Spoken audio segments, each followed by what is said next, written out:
હાલો friends, જય શ્રી કૃષ્ણ. આજે હું તમારી સામે શેર કરવાની છું શરદી ઉધરસ અને કફ માટે આયુર્વેદિક રેમેડી. આ રેમેડી આપણે એ રીતના બનાવશું કે શરદી ઉધરસ અને કફને તો દૂર કરશે જ, પણ સાથે સાથે ઇમ્યુનિટી પણ બૂસ્ટ થશે. માત્ર 3-4 દિવસ આ રેમેડી લેવાથી શરદી ઉધરસ અને કફ જળમૂળમાંથી જતા રહેશે. તો ચલો આપણે આ રેસીપી બનાવવાનું સ્ટાર્ટ કરીએ.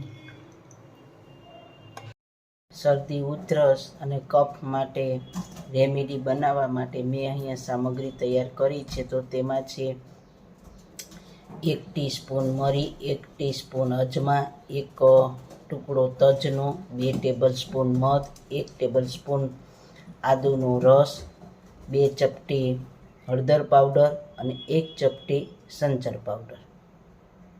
સૌથી પહેલાં કડાઈમાં 1 ટીસ્પૂન અજમા લેશું, 1 ટીસ્પૂન આખા મરી લેશું અને 1 તજનો ટુકડો લેશું.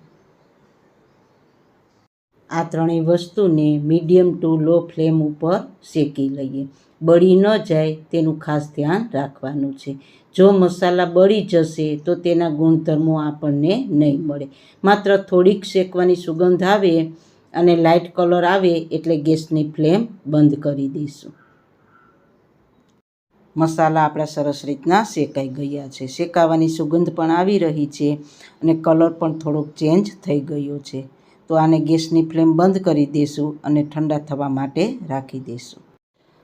મસાલા ઠંડા થઈ ગયા છે તો તેને આપણે ખારણી અને દસ્તાથી પાવડર તૈયાર કરી લઈશું. આ મસાલાને મિક્સરમાં ક્રશ કરવાના નથી.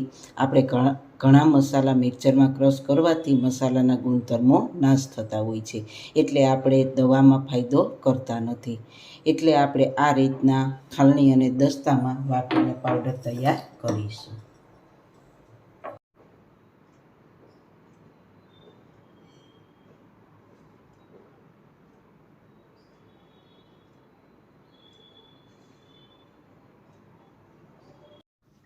આપણને ભાદરવા મહિનામાં શરદી ઉધરસ અને કફ ખૂબ જ થાય છે. તો મિત્રો, બિલકુલ આળસ કર્યા વગર આ રેમેડી બનાવીને તમે 3થી 4 દિવસ ચાટશો આંગળીથી, એટલે તમારી શરદી ઉધરસ અને કફ કાયમીના માટે દૂર થઈ જશે. તમને મારી રેસીપી ગમે તો આવી નવી જ સુંદર રેસીપી જોવા માટે મારી ચેનલને સબસ્ક્રાઈબ કરજો. તો આ રીતના થોડીક વાર વાટ્યું એટલે આપણો પાવડર તૈયાર સરસ થઈ ગયો છે.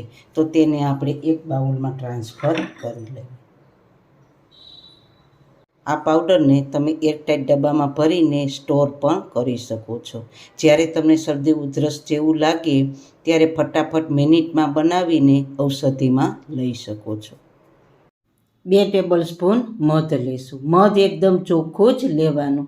જો તમારી પાસે મધ ના હોય તો તમે 1 ચમચી ગોળનો ઉપયોગ પણ કરી શકો છો અને ગોળમાં આ મસાલાનો પાવડર ઉમેરીને ગોળી બનાવીને શરદી ઉધરસ કફમાં ખાઈ શકો છો.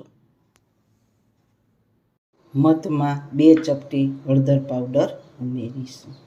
હળદર પાવડર કફને દૂર કરવા માટે ખૂબ જ ફાયદાકારક નીવડે છે.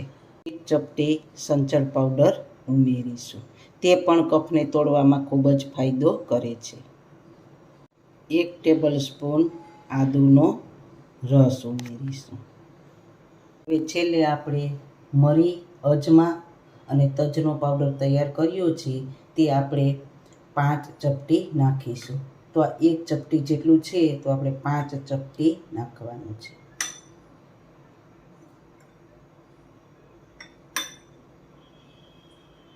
હવે બધું સારી રીતના મિક્સ કરી લઈએ.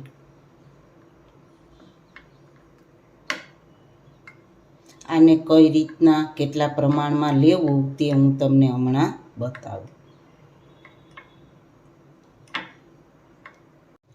તમે શરદી ઉધરસ કે કફની તકલીફ હોય ત્યારે આ રેમેડીનો ઉપયોગ કરશો એટલે માત્ર 3-4 દિવસમાં જ તમને શરદી ઉધરસ નાબૂદ થઈ જશે.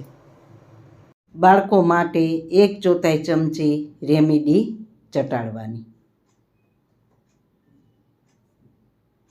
વડીલોને શરદી ઉધરસ અને કફની તકલીફ હોય તો 1 ચમચી રેમેડી ચાટી લેવાની. આ રેમેડીને પાણી સાથે પીવાની નથી, તેને આંગળી વડે ચાટીને લેવાની છે. અને તે રેમેડી આપ્યા પછી 2 કલાક કોઈ વસ્તુ ખાવાની નહીં અને પાણી પણ પીવાનું નહીં. એટલે તમને 100% રેમેડીથી ફાયદો થશે. તો મિત્રો, મારી રિક્વેસ્ટ છે કે તમે આ રેમેડી ઘરે બનાવીને તમારા ઘરમાંથી શરદી, ઉધરસ અને કફને કાયમીના માટે દૂર કરી શકો છો. તો સારું ખાઓ, ખુશ રહો. આવી સરસ રેસીપી જોવા માટે તમારો ખૂબ ખૂબ આભાર. મારી રેસીપીને લાઈક કરજો, શેર કરજો અને મારી ચેનલને સબસ્ક્રાઈબ કરજો. ફરી મળીશું નવી રેસીપી સાથે. બાય. જય શ્રી કૃષ્ણ.